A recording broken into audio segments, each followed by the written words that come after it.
agbé ọ̀gá fún ọwọ́ ìwọ Ọlọ́run, agbé ọ̀gá fún ìdáwọ́lé, agbé fún orúkọ rẹ tó ju gbogbo orúkọ lọ. Ẹni máa ń Ísírẹ́lì lórúkọ Jésù Olúwa gbọ́ pẹ́. Olúwa gbà yín. Bàbá àtọwá Jésù náwó agbára ńlá. Jésù náwó ògo. Yáàrí ọláàrọ̀ yìí. Ìwọ ẹ̀mí mọ́ ìwọ ló níṣẹ́ ṣiṣẹ́ rẹ bàbá. Ìwọ ẹ̀mí mọ́ ìwọ ló níṣẹ́ ṣiṣẹ́ rẹ bàbá.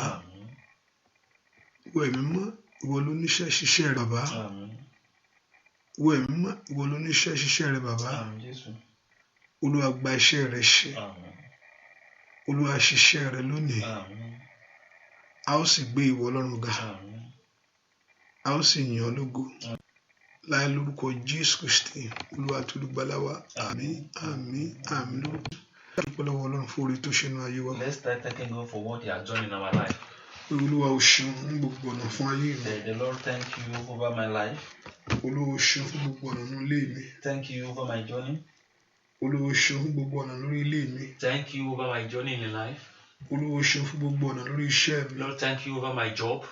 Olúwa o ṣeun fún gbogbo ọ̀nà nínú ilé mi. Lord, thank you over my household. Olúwa o ṣeun fún gbogbo ọ̀nà lórí inú ẹbí mi. Thank you over my family. Kábẹ̀ ṣe dúpẹ́ lọ́wọ́ Ọlọ́run fún ohun tó ṣe yìí. Let's start thanking God for what He has done in our Fún ohun life. ńlá tó ṣe nínú ayé wa. For great thing He has done in our life. Fún ohun ńlá tó ṣe nínú ẹbí wa. For great thing He has done in our family. Fún ohun ńlá tó ṣe nínú ayé ọmọ wa. For great thing He has done in the life of our children. Fún ohun ńlá tó ṣe nínú ayé ọmọ wa. For great thing He has done in the life of our Kábẹ̀ children. ṣe dúpẹ́ lọ́wọ́ Ọlọ́run yìí. Let's thanking this God Fún ohun tí Ọlọ́run ṣe for what God has done àti ohun tí ó ṣe lónìí and what He will do today nínú ayé rẹ, in your life, nínú ayé ọmọ rẹ, in the life of your kids, nínú ọ̀nà rẹ gbogbo. in your journey. Kábẹ̀ ṣe dúpẹ́ fún oore ńlá tí Ọlọ́run ti ṣe. Let's thank God for what He has done. Ọba tó ń pa wá mọ́, The one who keeps us, ọba tó ń dá wa sí, the one who makes us to be alive, ọba tó ń ṣohun rere nínú the ayé one wa. who is doing good things in our life. Lọ́ka dúpẹ́ lọ́wọ́ Ọlọ́run yìí Let's thank this God láti dá gbogbo ògo padà fún and return all the glory back to láti Him. dá gbogbo ẹ̀yìn fún, To return all the glory back to láti dá Him. gbogbo ògo fún, To return all the glory to fún Him. gbogbo ọpẹ́ àti ìyìn fún Jésù. To return all the praise Pé to Jésù Him. mà ṣeun. That Jesus, thank you. Ẹni máa Ísírẹ́lì ó ṣeun. That the Holy One of Israel, thank you. Ìwọ tó pọ̀ nípa tí agbára. You that is mighty in power. Ìwọ tó pọ̀ nípa tí agbára. You that is mighty in power. Ìwọ tó pọ̀ nípa tí agbára. You that is mighty in power. Ìwọ la fi gbogbo ògo You ìfún are the láàárọ̀ one we are yìí. returning all the glory to. Ìwọ la fi gbogbo ìyìn fún You láàárọ̀ are the one yìí. we are returning all the praise Ìwọ to. lọ pa ayé wa yẹ fún. You are the one that our praise is worthy Ìwọ of ló being ní given to. ìwọ ló ní You are ìyìn. the one that owns all the glory. Ìwọ ló ní gbogbo ògo You ayé are the wa. one that owns all the glory of our Ọlọ́run life. bẹ̀rẹ̀ sí dúpẹ́ lọ́wọ́ Jésù yìí. Children of God, let's start thanking this Jesus. Dúpẹ́ lọ́wọ́ Ọlọ́run yìí. Thank this God, Ọba tó fi agbára fún ọ. the one who has given us power. Ọba tí òjòjú tì ọ́. The one who has not made us to be ashamed. Ọba tí òjò dẹni ẹ̀gàn. The one who has not made us to be in Ẹ ridicule ká dá today. gbogbo ògo ìfún. Let's return all the glory back to Ẹ Him. ká dá gbogbo ọlá ìfún. Let's return all the honor back to Ẹ Him. ká dá gbogbo ìyìn ìfún. Let's return all the glory back to Pé Him. Jésù ṣe. That Jesus, thank Pé you. Jésù á yìn ọ́. That Jesus will praise you. Pé Jésù á fi ọpẹ́ That fún ọ. Jesus will give you all the honor. Ó jẹ́ Ọlọ́run lórí ayé wa. Because you are God over our life. Ó jẹ́ Ọlọ́run lórí ayé ọmọ. That you are God over the life of our Ó children. jẹ́ Ọlọ́run lórí ẹbí. That you are God over our family. Ó jẹ́ Ọlọ́run lórí ọ̀rẹ́. You are God over our friends. Dúpẹ́ lọ́wọ́ Ọlọ́run yìí. Let's thank this Jesus. Ọba tí òjòjú tì The ọ́. one who has not made us to be in shame Ọba tí today. òjẹ́ ó dẹni ẹ̀gàn. The one who has not made us to be in Ẹ ká dá shame. gbogbo ògo Let's ìpadà fún return all Ọlọ́run. the glory back to Him. Ẹ ká fún ẹni tó ní ògo ìpadà. Let's give the glory back to the one who Ẹ owns ká the dá glory. ọlá padà fún ẹni tó ní Let's ọlá return yìí. the honor back to the one who owns the Ẹ ká honor. dá gbogbo ògo padà fún Let's Ẹlẹ́dàá. return all the glory back to this Fún ńlá Creator. tó ń ṣe inú ayé For rẹ̀. great thing He has done in our life. Fún ìrìn àjò náà For our journey in life. tí òjò bàjẹ́. That has not made things to be bad for us. Ọba tí ò jẹ́ kí ìrìn àjò ayé rẹ̀ dàrú. The God who has not made the journey of your life to Olúwo be in ṣeun nínú confusion. ayé wa o. Thank this God over our Olúwo life. ṣeun nínú ọ̀nà wa The o. Lord, thank you over our Ẹ journey. ká bẹ̀rẹ̀ sí dúpẹ́ lọ́wọ́ Ọlọ́run bẹ́ẹ̀. Let's start thanking this Ọlọ́run God. Ísírẹ́lì ó mà ṣeun. Ọlọ́run agbé ọ̀gá àyàn lógo fún ohun tó ń ṣe o. Àyàn lógo fún ohun tó ń ṣe o. Àyàn lógo fún ohun tó ń ṣe o. Àyàn lógo fún ohun tó ń ṣe. Àyàn lógo fún ohun tó ń ṣe. Nínú ayé ara, nínú ayé bí bàbá á gbé ọ̀gá fún ohun tó ń ṣe. Nínú ayé ọmọ kankan á gbé ọ̀gá àyàn lógo. Àyàn lógo fún ohun tó ń ṣe. Àyàn lógo fún ìyanu ìwọ Ọlọ́run. Àyàn lógo fún ògo ìwọ Ọlọ́run. Àyàn lógo fún ẹwà ìwọ Ọlọ́run. Àyàn lógo fún orúkọ rẹ. Àyàn lógo Jésù mà ṣeun. Jésù á gbé ọ̀gá o. Àyàn lógo, àyàn lógo, àyàn lógo, àyàn lógo. Ọlọ́run á gbé ọ̀gá. Ọlọ́run á fi ọpẹ́ fún ọ. Ọlọ́run á fi ìyìn fún ọ. Ọlọ́run á fi ọpẹ́ fún ìwọ Ọlọ́run. Ọlọ́run á fi ìyìn fún ọ. Fún iṣẹ́ rẹ nínú ayé wa. fún iṣẹ́ rẹ nú ayé ẹbí wa, fún iṣẹ́ rẹ nú ayé wa sẹ́. Ọlọ́run a gbé ọ̀gá, Ọlọ́run a yìn ọ́, Ọlọ́run a gbé ọ̀gá. Jésù a fi ọpẹ́ fún ìwọ Ọlọ́run. A yìn ọ́, Ọlọ́run a yìn ọ́, a yìn ọ́, a yìn ọ́, a yìn ọ́, a yìn ọ́, a yìn ọ́ fún ètò rẹ, fún ètò rẹ lórí ọmọ, fún ètò ìwọ Ọlọ́run lórí ẹbí, fún ètò ìwọ Ọlọ́run lórí ará. Ọlọ́run a gbé ọ̀gá fún tó ń ṣe. Olùgbà ló máa ṣeun. Ọlọ́run ó ṣeun, Ọlọ́run ó ṣe, Ọlọ́run ó ṣe, Ọlọ́run ó ṣe, Ọlọ́run ó ṣe, Ọlọ́run ó ṣe, Ọlọ́run ó ṣe, Ọlọ́run ó ṣe, Ọlọ́run ó ṣe. Olùgbà ló máa ṣe, Olùgbà ló ṣe, Olùgbà ló ṣe, Olùgbà ló ṣe, Olùgbà ló ṣe, Olùgbà ló ṣe, Olùgbà ló ṣe, Olùgbà ló ṣe. Alágbára gíga ó ṣe, Ọlọ́run ìmọ́lẹ̀ ó ṣe, ológo jùlọ ó ṣe, ó ṣe, ó ṣe, ó ṣe, ó ṣe, ó ṣe, ó ṣe, ó ṣe, ó ṣe, ó ṣe. Jésù ó ṣe o, Jésù ó ṣe o, Jésù ó ṣe o. Ẹni máa ń sọ́lé ò bá ṣe o. Ó Jésù ó ṣe o, Jésù ó ṣe o, Jésù ó ṣe o. Ẹni máa ń sọ́lé àyìn ọ́, àyìn ọ́, àyìn ọ́ fún ńlá tó ń ṣe. Jésù ó ṣe. Dúpẹ́ lọ́wọ́ Ọlọ́run yìí, ọba tí òjò bàjẹ́, ọba tí ò jẹ́ kí ìrìn àjò ayé rẹ̀ dàrú. Let's lift our voice and return all the glory back to him. Ẹ ká dá gbogbo ògo yìí fún ẹni tó ní gbogbo ògo yìí o. Ẹ ká sọ fún ẹni tó ní gbogbo ọlá ìpè ó ṣe o. Ẹ ká sọ fún gbogbo ẹni tó ní gbogbo ọlá ìpè ó mọ̀ ṣe inú ayé wa. Ẹ ká dúpẹ́ lọ́wọ́ Ọlọ́run ìpè ó mọ̀ ṣe inú ọ̀nà wa sẹ́. Ẹ ká dúpẹ́ lọ́wọ́ Ẹlẹ́dàá pé ó ṣe ní gbogbo ọ̀nà, ó ṣe ní gbogbo ọ̀nà, ó ṣe ní gbogbo ọ̀nà, ó ṣe ní gbogbo ọ̀nà, ó ṣe lórí ilé wa, ó ṣe lórí ẹbí wa, ó ṣe nú ara wa. Let's lift our voice to him. Ẹ ká dúpẹ́ lọ́wọ́ Ọlọ́run yìí. Ọpẹ́ lèèyàn fi ń lọ síwájú rẹ̀, kò ń ṣàròyé àròyé. O dúpẹ́ lọ́wọ́ rẹ̀ fún ohun tó ṣe inú ayé rẹ̀ sẹ́. Dúpẹ́ fún ohun tí Jésù ṣe. Jésù Olúwa mà ṣe o, Jésù ó ṣe o, aláàánú mi ó ṣe o. Àwa dúpẹ́ dúpẹ́, àwa fi yìn fún ọ. Àwa lẹ́ni tó dá sí orí o. Fún ààbò àti ètò rẹ lórí wa. Ó ṣe o.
Thank God for what He has done in your life. Fún ààbò t'Ọlọ́run lórí ayé wa, lórí ọmọ gbogbo. For His protection over our life. Ó ṣé, ó ṣé, ó ṣé, ó ṣé o. Thank God. Ó ṣoore mélòó gbàgbé rẹ o, ọwọ́ rẹ dà. Ó ṣoore mélòó gbàgbé. Ó ṣoore mélòó gbàgbé rẹ bàbá.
Oya bàbá, àṣewẹ́rẹ́ níṣẹ́ Olúwa.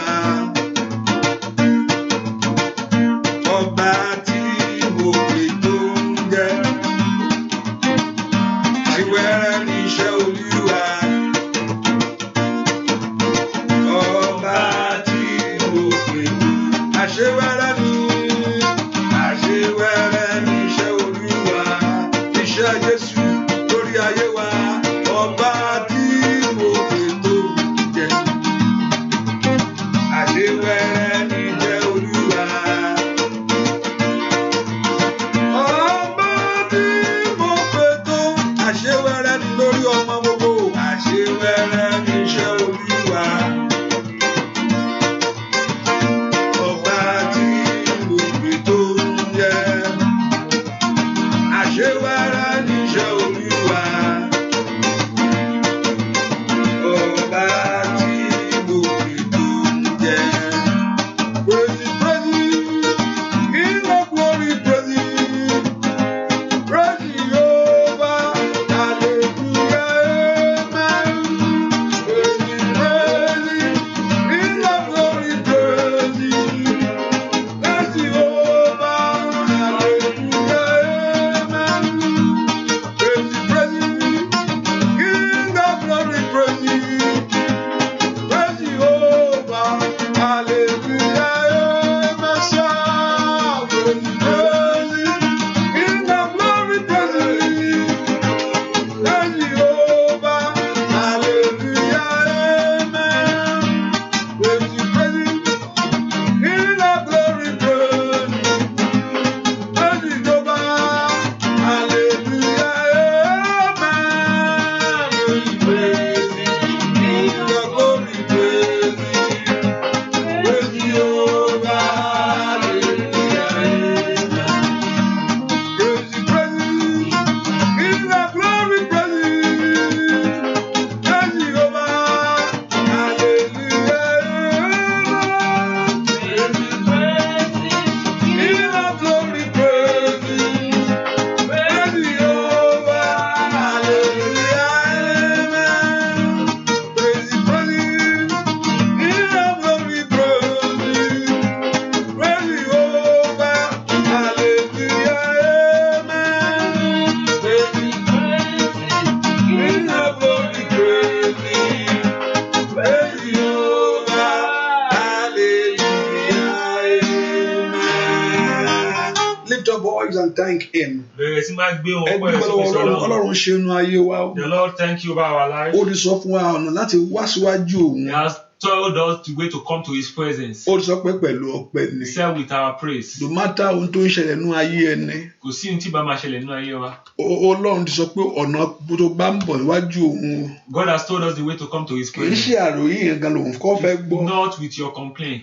Òun fẹ́ gbọ́ ìyìn lẹ́nu He rẹ wants to ni. hear your praise. Ó fẹ́ gbọ́ ohun ògo lẹ́nu He rẹ wants to ni. hear your voice of glory. Fẹ́ kó dá padà fún iṣẹ́. I want you to return all the glory to Fẹ́ kó Him. dá ògo yẹn padà I fún. want to return all the glory to Him. Fẹ́ kó dá ògo yẹn padà I fún. want to return all the glory to Fẹ́ kó Him. dá ìyẹn padà I fún. want to return all the praise to Fẹ́ kó Him. dá gbogbo ògo yẹn fún I Jésù want to yìí. return all the Pé glory back Jésù to Him. ṣé o. That Jesus, thank you. Aláàánú mi ò mà ṣe My é. merciful God, thank you. Aláàánú mi ò mà ṣe é. My benefactor, my thank Aláàánú mi mo yìn ọ́. you. Merciful God, thank you. Aláàánú mi mo gbé ọ̀gá. Merciful God, I exalt you. Olùgbàlà ó ṣé. My Savior, thank you Fún oore ńlá nú ayé mi. for your great things in my Fún oore life. ńlá nú ayé mi. For your great things in my life. Olùgbàlà ó mà ṣe o. Savior, thank you. Olùgbàlà ó mà ṣe o. Savior, thank you. Jésù ó mà ṣe o. Jesus, thank you.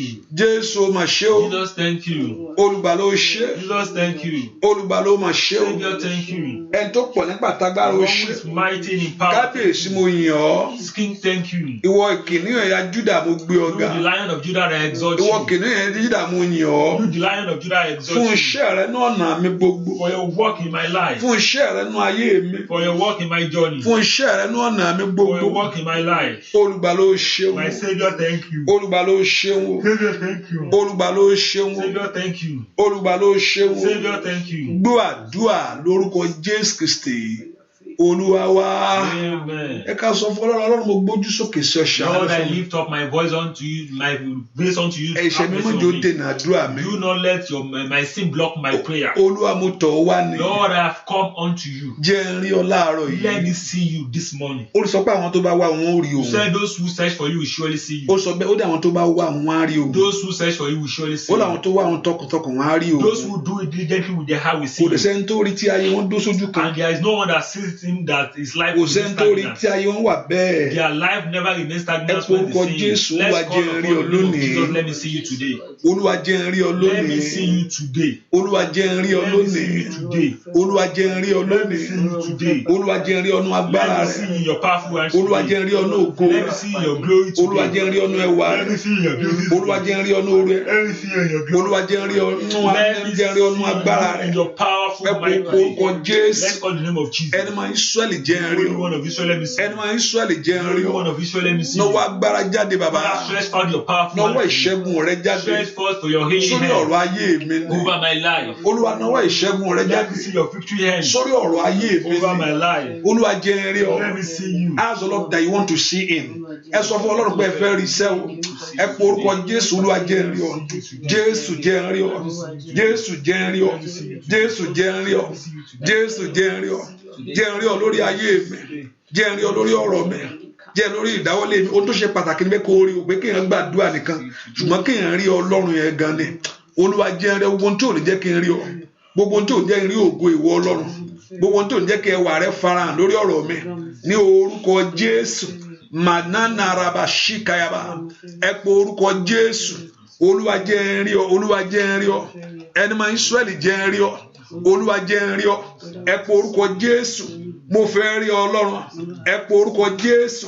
Mo fẹ́ rí Ọlọ́run. Ní orúkọ Jésù. Mo fẹ́ rí ọ. Makadori masutalaba. Ẹ pe orúkọ Jésù sẹ́ pé ẹ fẹ́ rí. Ẹ sọ fún Ọlọ́run. Olúwa jẹ́ n rí ọ. Ẹ pe orúkọ Jésù. Mazuka dori ma azade abo. Ẹ sọ fún Ọlọ́run alààyè. Olúwa mo fẹ́ rí ọ. Ẹ pe orúkọ Jésù. Pé ẹ fẹ́ rí inú agbára ńlá. Pé ẹ fẹ́ rí inú orúkọ rẹ̀. Ẹ fẹ́ rí inú ìṣẹ́gun. Ẹ fẹ́ rí inú ògo rẹ̀ sẹ́. Ẹ sọ fún Ọlọ́run. Pé ẹ fẹ́ rí Jésù. Olúwa mo fẹ́ rí ọ. Ẹ pe orúkọ Jésù. Olúwa jẹ́ n rí ọ lónìí. Ọmọ náà sọ fún Jésù yìí. Tell him that you want to see him. Tell him that you want to see him. Tell him that you want to see him. Ọmọ náà fara rẹ̀ hàn lórí ọ̀rọ̀ mi. Ní orúkọ Jésù. Olúwa jẹ́ n rí ẹ sọ fún Ọlọ́run. Ẹni tẹ́ fẹ́ rí gangan nìyẹn o. Ní orúkọ Jésù. I want to see you. Ẹni tẹ́ fẹ́ rí gangan nìyẹn. Ní orúkọ Jésù. Ẹni tẹ́ fẹ́ kó di mímọ̀ fún ayé yìí gangan nìyẹn. Ní orúkọ Jésù. Ẹni tẹ́ fẹ́ kó di mímọ̀ lórí ọmọ yẹn nìyẹn. Ní orúkọ Jésù. Lord, is you that I want to see. Ní orúkọ Jésù. Jẹ́ n rí ọnú agbára. Jẹ́ n rí ọ lórí ìdáwọ́lé mi gbogbo. Àbálọ̀ gbàdúrà kó sọ fún Jésù yẹn. Olúwa jẹ́ n rí ọ. Fi ìṣẹ́gun fún ayé mi. Fi ìṣẹ́gun fún ọ̀nà mi. Fi ìṣẹ́gun fún ayé mi. Fi ìṣẹ́gun fún ọ̀nà mi. Fi ìṣẹ́gun fún ayé mi. Fi ìṣẹ́gun fún ọ̀nà mi. Fi ìṣẹ́gun fún ayé mi. Fi ìṣẹ́gun fún ọ̀nà mi. Fi ìṣẹ́gun fún ayé mi. Ọmọ náà ń porúkọ Jésù pé kí ẹni máa Ísírẹ́lì kó fi ìṣẹ́gun fún ayé yẹn. Kó fi ìṣẹ́gun fún ọ̀nà yẹn. Lesoto kayabagaba. Lesoto korobo shanteyaba. Leto korobo shanteyabo. Ripatoli makabagaba. Lesontorian shikiyaba. Ẹ porúkọ Jésù. Mo fẹ́ ní ìṣẹ́gun. Mo fẹ́ ní ìṣẹ́gun ní gbogbo ọ̀nà. Mo fẹ́ ní ìṣẹ́gun nínú ayé mi. Mo fẹ́ ní ìṣẹ́gun nínú ìdáwọ́lé mi. Ní orúkọ Jésù. Olúwa jẹ́ n rí ọ. Àmọ́ náà gbàdúrà kó sọ fún Ọlọ́run.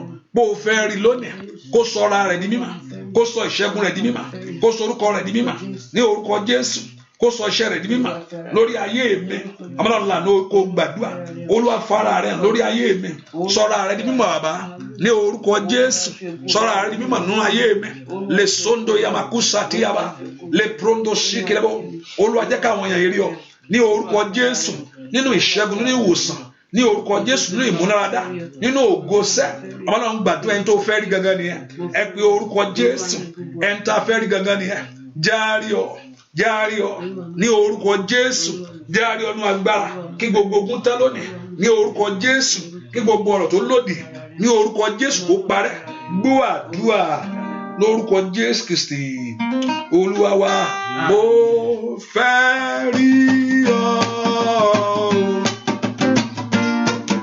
Jésù ni màá bọ̀. Bóyá sọ fún mo fẹ́ rí ọ. Bàbá o, Jésù ni màá bọ̀. Mo fẹ́ rí ọ Olódùmarè ṣá. Jésù ni màá bọ̀.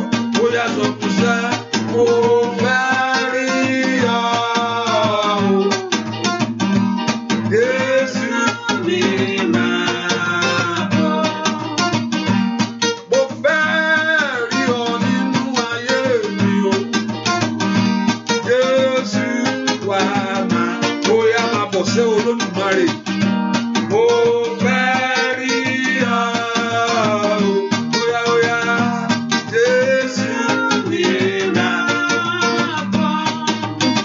Ìwọ ni mo fẹ́ rí o fẹ́ rí o fẹ́ rí. Ìwọ ni mo fẹ́ rí ọba ògo. Bóyá sọ fún ìwọ ni mo fẹ́ rí o fẹ́ rí o fẹ́ rí. Ìwọ ni mo fẹ́ rí ọba ògo. Ìwọ ni mo fẹ́ rí. Fẹ́ rí o fẹ́ rí. Ìwọ ni mo fẹ́ rí ọba ògo. Bóyá sọ fún ìwọ ni mo fẹ́ rí o fẹ́ rí o fẹ́ rí. Ìwọ ni mo fẹ́ rí ọba ògo. Ìwọ ni mo fẹ́ rí. Fẹ́ rí o fẹ́ rí. Ìwọ ni mo fẹ́ rí ọba ògo. Bóyá sọ fún ìwọ ni mo fẹ́ rí o fẹ́ rí o fẹ́ rí. Ìwọ ni mo fẹ́ rí ọba ògo. Ẹ pé orúkọ Olúwa sọ orúkọ rẹ ní mímọ́ láàárọ̀ ẹ̀ fún mi. God, make yourself known in my Wọ́n ní life. ẹni tá a fẹ́ rí gangan nìyẹn. You are the one we want to see. Kò sí ẹni tó rí tí ayé wọn dó sójú kan. There is no one that sees him and his life remains Kò sí stagnant. ẹni tó rí tí ayé wọn wà lójú kan There sẹ́. is no one that sees him and their life Gbogbo remains àwọn tó rí stagnant. lọ́jọ́ yẹn wọ́n rí ìyanu ni. Those who saw him saw miracle. Gbogbo àwọn tó bá pàdé wọ́n gba ìtúsílẹ̀ Those ni. who met him received their Ó deliverance. sì wà láàyè síbẹ̀síbẹ̀. And he's still alive up to Ẹ jẹ́ ká sọ today. fún Ọlọ́run yìí. Let's call upon that Olúwa God. mo fẹ́ rí ọ. Lord, I want to see you. Jẹ́ rí ọ lórí iṣẹ́ tí mò ń sọ yìí. Let me see you over this Tó o job. bá rí lórí iṣẹ́ yẹn á bọ̀ sí. When you see him over that job, Tó o that bá rí job lórí will iṣẹ́ come to yẹn pass. á dàgbà sókè. When you see him over that Tẹ́ job, that job bá rí nínú léyìn á wà ní if àlàáfíà. you see him in that house, Téèyàn bá rí yóò dá gbogbo èkó lọ padà. If you see him, Téèyàn bá rí ogun á ṣẹ́. when you see him, that Téèyàn bá rí àlàáfíà wọlé wá. when you see him, Sákérù ó tọ̀ ọ́ wá. Zacchaeus went Njọ́ tó rí ni ìgbàlá wọnú and ilé then he ẹ̀. saw him salvation. Ó ní Sákérù. He said, Ó Zacchaeus, ní lónìí today ni ìgbàlá wọnú ilé rẹ salvation lọ. come unto you. Àlàáfíà wọnú ilé Sákérù. Torí pé Sákérù rí Ọlọ́run Because he yìí. saw that. Bẹ́ẹ̀ kó sọ fún Jésù Let's tell that yìí. Jesus. Àní mo fẹ́ rí ọ Lord, I want ní. to see you. Ìwọ ni mo tọ̀ wá lórí ọ̀rọ̀ You are the one mi. I've come to search for. Ìwọ ni mo tọ̀ wá nínú ayé You are the one I've come to look mi. for. Ìwọ mo tọ̀ wá nínú ayé You are the àwọn one ọmọ I've come to mi. look for over my Ìwọ mo tọ̀ wá lórí iṣẹ́ You are mi. the one I've come to look Ìwọ for mo my tọ̀ wá nínú job. ọkàn mi You are the sẹ́. one I've come to look for Olúwa my jẹ́ n rí ọ. Let me see. Jẹ́ kí ìṣẹ́gun kó jẹ́ tèmi. Jẹ́ kí ìtúsílẹ̀ kó jẹ́ tèmi. Ní orúkọ Jésù. Ọmọ náà ńlá ló gbàdúrà. Orúkọ Jésù. Gàdàkà Prado Súkẹ́tẹ́kẹ́tẹ́lẹ́bọ̀. Ọmọ náà sọ fún Ọlọ́run orúkọ Jésù mo fẹ́ rí ọ. Ìwọ mo fẹ́ rí ọ nú mo fẹ́ rí ọ lónìí. Ìwọ mo fẹ́ kó dìde fún ìṣẹ́gun fún mi. Ìwọ mo fẹ́ kó dìde fún ìtúsílẹ̀ fún ayé mi. Ní orúkọ Jésù mo fẹ́ kó dìde fún ìrànlọ́wọ́ fún ayé mi. Ọmọ náà ńlá ló gbàdúrà kó pe Jésù yẹn. Bó o fẹ́ rí inú agbára rẹ̀. Bó o fẹ́ rí inú orúkọ rẹ̀. Bó o fẹ́ rí inú ìṣẹ́gun rẹ̀. Ní orúkọ Jésù fẹ́ rí inú ìdáwọ́lé mi gbogbo. Ní orúkọ Jésù. Olúwa fẹ́ rí ọ, a fẹ́ rí ọ, a fẹ́ rí ọ kó o dá gbogbo ẹ̀tọ́ padà. Ní orúkọ Jésù. Olúwa fẹ́ rí ọ, Olúwa fẹ́ rí ọ, Olúwa fẹ́ rí ọ. Makaparupa tutore makabayaba. Lesontori makoprodo kayaba.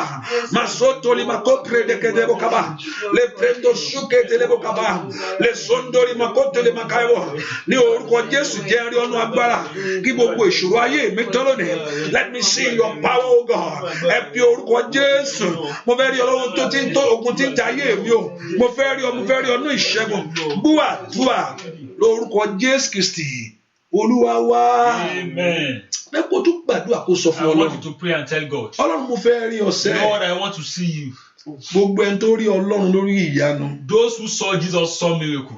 Kò sí ẹni tó rí tí ayé wọn dó sójú kan sẹ́. There is no one that saw him and their life remained the Ó sì sọ same. pé àwọn tó bá wá àwọn á rí òun. They said, those who search for him will surely see him. Ìgbà téèyàn bá rí ní ọ̀rọ̀ á lè sọ pé kí ló ń fẹ́.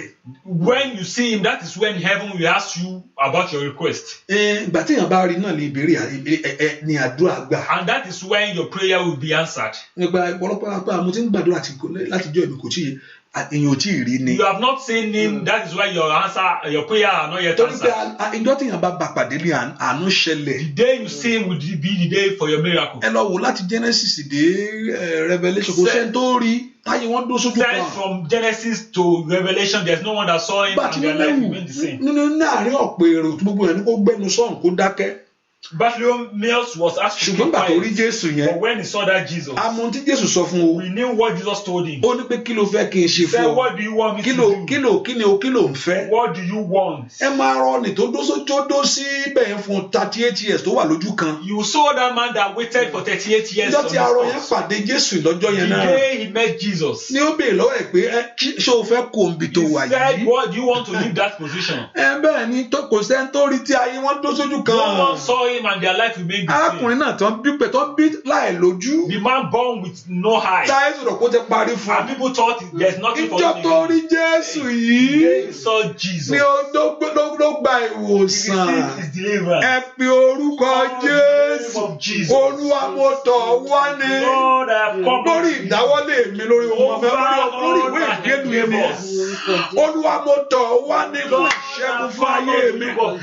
Fi ara rẹ hàn fún mi. Father, show yourself. Fi ara rẹ hàn fún ayé Show mi. yourself in my Fi life. ara rẹ hàn lórí iṣẹ́ Show mi. yourself over my Fi ara job. rẹ hàn lórí ìdáwọ́lé Show mi. yourself over my Fi ara job. rẹ hàn ní ilé mi. Show yourself over my Ọmọlọ́run lánàá gbàdúrà orúkọ Jésù. Father, in the name of Jesus, Lord, we want to see you, O God. Olúwa sọ̀rọ̀ rẹ ní mímọ̀ fún mi o. Mo fẹ́ kó sọ̀rọ̀ rẹ ní mímọ̀ fún mi. Ní orúkọ Jésù, wọ́n ni mo fẹ́ rí. Lórí ọ̀rọ̀ ayé mi, wọ́n ni mo fẹ́ rí. Fún ìṣẹ́gun ni, ìwọ ni mo fẹ́ rí. Fún ní orúkọ Jésù, fún ìwòsàn ni. Olúwa, ìwọ ni mo fẹ́ rí. Fún ìmúláradá ni. Olúwa, ìwọ ni mo fẹ́ rí. Fún ìdàgbàsókè fún rere ni. Ìwọ ni mo fẹ́ rí fẹ́ kí ogun ayé mi padà. Ìwọ ni mo fẹ́ rí lórúkọ Jésù fẹ́ kí ìṣẹ́gun kó jẹ́ tèmi. Ẹ fi orúkọ Jésù yẹn rà. Látọ́lí máa kàdáyà bàgà. Máa zútó bódì máa kó kúródó káyàbà. Lè sọ́ntọ́lí máa kàdí bọ́ kó púrádà gàbà. Lè sọ́ntọ́lí máa káyàbà gàbà. Ẹ fi orúkọ Jésù. Olúwa mo fẹ́ rí ọ. Ẹ sọ fún Ọlọ́run alààyè. Olúwa mo fẹ́ rí ọ. Mo fẹ́ rí ọ nínú ìṣẹ́gun. Olúwa mo fẹ́ rí ọ nínú ìṣẹ́gun. Olúwa mo fẹ́ rí ọ nínú ìdáǹdè. Ní orúkọ Jésù. Olúwa mo fẹ́ rí ọ. Látòkà tó rí máa ṣúgà yàrá. Ẹ fi orúkọ Jésù pé ẹ fẹ́ rí. Ẹ fi Ọlọ́run alààyè pé ẹ fẹ́ rí. Ní orúkọ Jésù. Olúwa jẹ́ rí ọ. Gbọ́ àdúrà lórúkọ Jésù Kristi. Olúwa wa. Ẹ sọ fún Ọlọ́run gbogbo tí ò ní jẹ́ tí ẹ rí ọ lónìí mú kúrò. Everything that will not make me to see you, Father, take them away. Gbogbo ọwọ́ ayé tí ń bẹ lára mi. Every hands of evil that is there on me. Gbogbo ọwọ́ ogun tí ń dènà iṣẹ́ mi. Every plague of evil that is there on Gbogbo ohun me. tí ò ní jẹ́ kí n rí ọ. Everything that will not make me to see Gbogbo ohun you. tí ò ní jẹ́ kí n ronú ayé mi. Everyone that will not make me to see you in Ẹ̀ṣẹ̀ my ni life. ohunkóhun tó bá lè Be jẹ́. it my sin or whatever it Gbogbo be. ogun ìdílé tí ò fẹ́ kí n rí ọ. Everything delay my progress. Ọlọ́run bá wí lónìí. Father, come against them today. Olúwa mú kúrò níwájú Father, mi. take them away from me. Olúwa mú kúrò ní ọ̀nà Father, mi. take them away from Èmi fẹ́ bọ́nu ipò tí mo wà I yìí. want to be free from this Mi fẹ́ position. ipò ìmọ́nú I ayé don't want mi. this position Ní again. orúkọ In Jésù. the name of Mi Jesus. fẹ́ ipò ìmọ́nú ayé I don't want mi. this position Ó again. yẹ ẹgbọ́n ọlọ́run lánàá Can you gbàdúrà. turn that to prayer? Orúkọ Jésù. Olúwa Ọlọ́run tó pọ̀ ní pàtàgbára. Mo fẹ́ rí ohun tó jẹ́ ní kó máa mú kúrò. Ní orúkọ Jésù ní kó mú kúrò. Ohun tí ò fẹ́ kí rí ọ ní kó mú kúrò. Ohun tí ò fẹ́ kí o sọ̀rọ̀ mi dayọ̀ ní kó mú kúrò. Ohun tí ò fẹ́ kí ìyanu mi ṣẹlẹ̀ ní kó mú kúrò. Ohun tí ò fẹ́ kí ohun rẹ̀ kàn mí ní kó mú kúrò. Ohun tí ò fẹ́ kí ògo fa àwọn ayé mi ní kó mú kúrò. Nínú ayé àwọn èèyàn yìí. Ohun tí ò fẹ́ kí ògo wọn jáde. Ohun tí ò fẹ́ kí ẹ ní orúkọ Jésù. Máa dáadáa máa kápálẹ̀ máa sí ìtìlẹ̀ mọ́. Andalaba kò ṣìkì abagaba. Ohun tí ò fẹ́ kí rí ọ ní orúkọ Jésù ní kó bá wí lónìí. Ní orúkọ orúkọ Jésù gbogbo èjì ní kò bá wí o ní orúkọ Jésù gbogbo ogun ní kò bá wí o gbogbo tí ò fẹ́ kí rí ọdún kò mú kó gbogbo tí ò fẹ́ kó fara hàn ní kò mú kó gbogbo tí ò fẹ́ kó sọ àyíká ní kò mú kó ẹ bí orúkọ Jésù gbogbo tó bẹnu ayé mi bí orúkọ Jésù tó jẹ́ kí ọlá rẹ kú jáde ní kò mú kó nú ayé àwọn èèyàn yìí àbálọ́ sọ fún Ọlọ́run ara yẹ gbogbo tí ò jẹ́ kí àdúrà gbà ní kò mú kó gbogbo tí ò jẹ́ kí Ọlọ́run fara hàn ní kò mú kó gbọ́ àdúrà lórúkọ Jésù Kristi Olúwa wa wọ́n tó ti ṣe àdúrà yẹn ṣe. If you are here to share this thing, can you do that? Ohun tó ṣe pàtàkì láti ṣe ni. That is what is important. Ohun tó dára ni. That is what is good. Ṣùgbọ́n kan bẹ́ẹ̀ láyé mi. Èmi kò fẹ́ máa nà látòní lọ. Ọba tó wo ṣùgbọ́n jáde sí. Ó ṣùgbọ́n ayé mi ó yàtọ̀ fún Jésù.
All the name of Jesus. Olúwa mú ṣùgbọ́n ayé mi kúrò. Father, take away this but in my life. Olúwa mú ṣùgbọ́n ọ̀nà mi kúrò. Take away this reproach in my life. Gbogbo ṣùgbọ́n ayé mi sẹ́. Every reproach in my life. Olúwa mú kúrò lónìí. Father, take them away in my life. Ìwọ tó pọ̀ nípa ti agbára. God that is mighty in power. Olúwa mú ṣùgbọ́n ayé mi kúrò. Father, take away this but in my life. Olúwa mú ṣùgbọ́n ayé mi kúrò. Take away this reproach in my life. Olúwa mú ṣùgbọ́n ayé mi kúrò. Take away this reproach in my life. Olúwa mú ṣùgbọ́n ilé mi kúrò.